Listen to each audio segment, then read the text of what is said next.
Hello, and welcome to A Truly Beautiful Mind podcast. When you hear the word genius, what truly comes to mind? I mean, is it just about being incredibly smart? Or is there maybe something else, something that lets a person not just, understand the world, but actually change it in a big way? Today, we're taking a deep dive into the life of someone whose name is basically synonymous with genius, Albert Einstein. We're drawing from the lesson, A Truly Beautiful Mind. Right. And our mission today really is to explore why that title, A Truly Beautiful Mind, means so much more than just scientific smarts or a high IQ. We want to unpack the human story. This young German civil servant about a century ago just completely turned our understanding of the universe upside down. And in doing that, he gave us a different kind of insight into what true genius can actually look like. Okay, so let's start right at the beginning. Albert Einstein was born March 14th, 1879 in Ulm, Germany. And apparently, right from the get-go, there were signs he wasn't quite like other kids. His own mother thought his head seemed, much too large. She even called him a freak. Can you imagine? That's quite a start for someone who became such an icon. It really is. And it shows how early his unique characteristics started showing up. He didn't even spook until he was 2.5. And when he finally did, he had this habit of saying everything twice. His playmates, maybe not getting his kind of quiet focus, called him Brother Boring. He often just played by himself. It kind of suggests a mind that was already working differently, maybe more focused inward. Yeah. But even in that sort of solitary world, his curiosity was obvious, right? Especially his fascination with mechanical toys. There's that great little story, isn't there? When his baby sister Marić was born, he looked at her and asked, fine, but where are her wheels? That tells you so much about how he immediately tried to figure things out, how they worked, even people. Absolutely. That little anecdote really captures his unique way of seeing things. But, despite these clear signs of a different kind of mind, one of his headmasters actually told his father that Einstein would never make a success at anything. Shocking, really. It's a powerful reminder that, standard schools aren't always set up for unconventional thinkers. Interestingly, though, he also learned the violin, started at 6 because his mother wanted him to, and he became a pretty gifted amateur musician his whole life. Another side to him. That headmaster's comment, wow, definitely missed the mark, especially when you think about his academic side. His family moved to Munich, and when he went to high school there, he actually got good marks, consistently. Yeah. But the really telling part is, despite being smart, he hated the school's strict rules. The regimentation. Yes, he felt so stifled by it all that he actually left school for good. At 15, this wasn't just being a rebellious teen. It sounds like it was a real pushback against being told how to think. Exactly. That independence was key.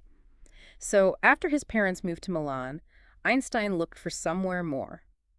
Intellectually free, he ended up moving to German-speaking Switzerland. He felt he could continue his education there in a city much more open-minded than Munich, and that freedom was just essential for a mind like his. And it worked. He was brilliant at maths, really interested in physics.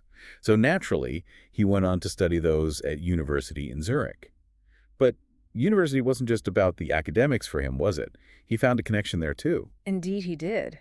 That's when he met Mileva Marić, another student. He called her a clever creature. She'd come to Switzerland partly because Zurich was one of the very few universities in Europe where women could actually get degrees back then.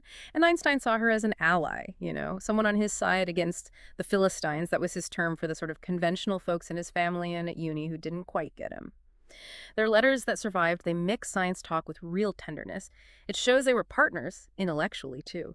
He even wrote about how proud he'd be when their work on relativity had a victorious conclusion. Okay, let's jump forward to 1900.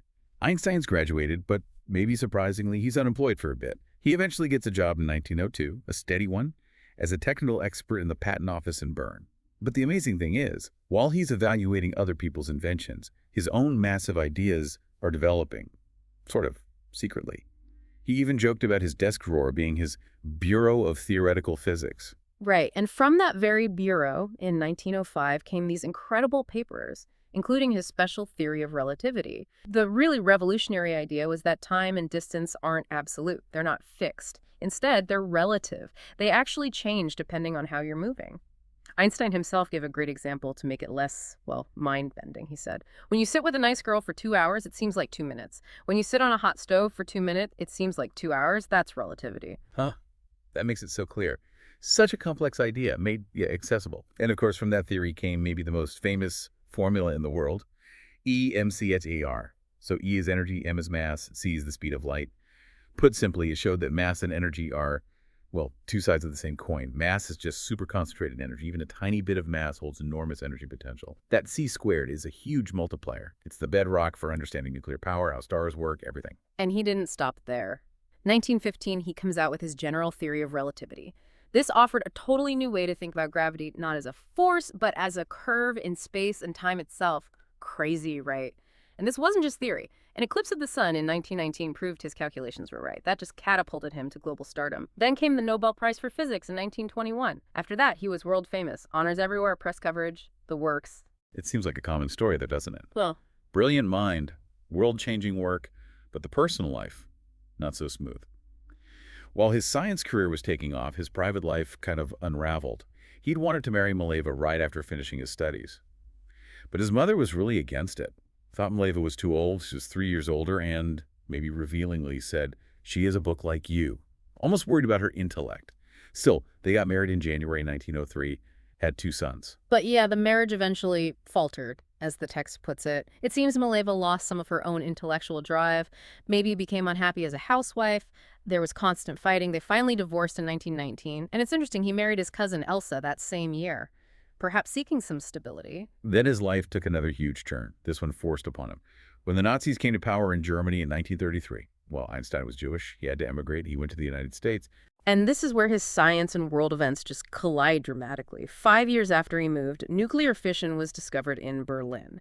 This caused huge alarm among physicists in America, especially those like Einstein who'd fled fascism. They were terrified the Nazis might build an atomic bomb. So even though Einstein was a pacifist, a colleague urged him. And he wrote that famous letter to President Franklin D. Roosevelt, August 2nd, 1939. He warned that a single bomb of this type exploded in a port might very well destroy the whole port together with some of the surrounding territory. It was a decision made out of this immense, terrible responsibility. And the awful consequence ultimately was the Manhattan Project. The U.S. developed its own atomic bomb and then used it. Hiroshima and Nagasaki, August 1945.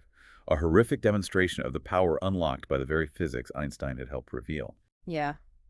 Einstein was deeply shaken by the extent of the destruction. You can only imagine. The ethics of it all weighed on him immensely.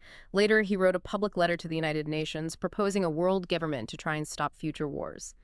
Unlike the Roosevelt letter, it didn't really have an impact then. But for the rest of his life, the next decade, he got more and more involved in politics. He was constantly agitating for an end to the arms buildup. He used his fame, his platform, to campaign for peace, for democracy. When he died in 1955, age 76, he wasn't just remembered as a scientist. He was seen as a visionary, a humanitarian, a true world citizen. So when we circle back to that title, A Truly Beautiful Mind, what does it really mean? It wasn't just his incredible genius, the way he saw the universe differently, the equations. It was also that deep, almost childlike curiosity he never lost.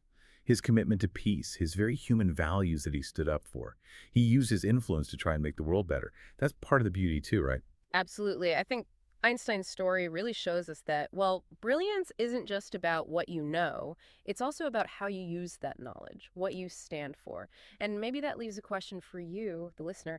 Beyond textbooks and exams, what kind of beautiful mind do you want to cultivate? What kind of impact do you want to have?